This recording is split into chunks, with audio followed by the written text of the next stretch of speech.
హజ్జు చేయటం అనేది ప్రతి ముస్లిం పైన ఫర్జ్ అయి ఉంది.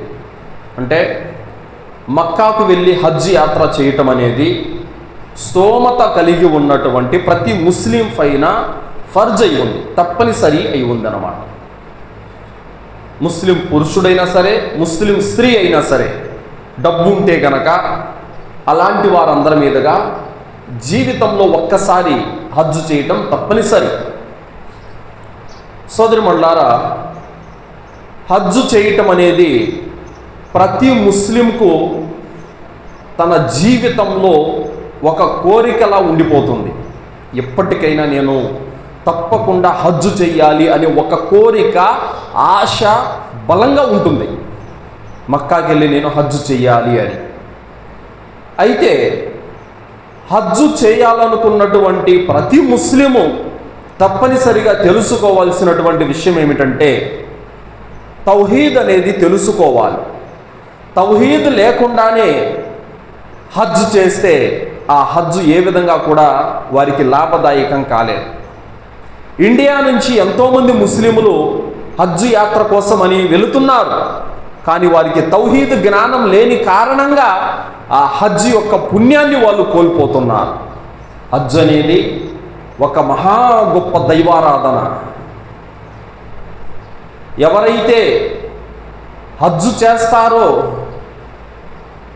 ఆ హజ్జు ద్వారా వారి పాపాలన్నీ సమూలంగా కడిగివేయబడతాయి. అప్పుడే తల్లి గర్భాన జన్మించినటువంటి పసిబిడ్డ ఏ పాపం లేకుండా ఉంటాడో దానితో సమానం. మరి అంత గొప్ప మహాదైవారాధన అయినటువంటి హజ్జు చేసేటటువంటి ముస్లిం తౌహీద్ తెలుసుకోకుండానే వెళ్ళి షిర్కు పనులు చేస్తూ అతను తన హజ్జును నాశనం చేసుకుంటున్నాడు. చాలామంది పల్లెల్లో అంటూ ఉంటారు, మేము హజ్జుకి వెళ్ళొచ్చామండి. హజ్జుకి వెళ్ళొచ్చారు, కానీ తౌహీద్ అనేది లేకుండా మీరు హజ్జు చేయటం అనేది తల లేని శరీరం లాంటిది. కావున మీరు హజ్జు చేసినా, నమాజు చేసినా, ఉపవాసం పెట్టినా, కుర్బానీ ఇచ్చినా తౌహీద్ వెలుగులో, ఏక దైవారాధన వెలుగులోనే ఉండాలి. ఎందుకు ఈ మాట చెప్తున్నానంటే ఇండియా నుంచి చాలామంది ముస్లింలు హజ్జు కోసమని బయలుదేరిపోతున్నారు.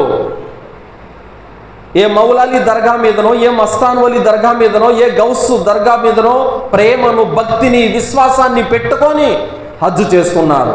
అలాంటి వారి హజ్జు ఏ లాభము లేదు. వీరికి ఔలియాల మీద, దర్గాల మీద, దర్గాల్లో ఉన్న సమాధుల మీద భక్తి భావాన్ని పెట్టుకొని, ఆ భక్తిని హృదయాల్లో పెట్టుకొని వీళ్ళు మక్కాకి వెళ్ళి హజ్జు చేస్తున్నారు. ఆ హజ్జు ఏ విధంగానూ లాభదాయకం కాదు.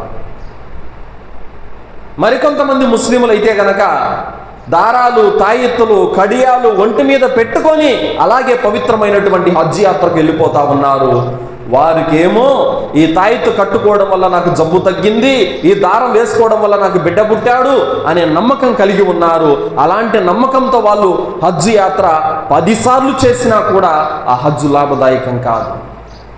అందుకే ఏం చెబుతున్నామంటే తౌహీద్, ఏక దైవారాధన కలిగి ఉండాలి. అతను హజ్జు చేసినా, ఉమ్రా చేసినా ఆ హజ్జు ద్వారా, ఆ ఉమ్రా ద్వారా అతనికి పుణ్యం రావాలంటే తౌహీద్ జ్ఞానం తప్పనిసరిగా తెలిసి ఉండాలి.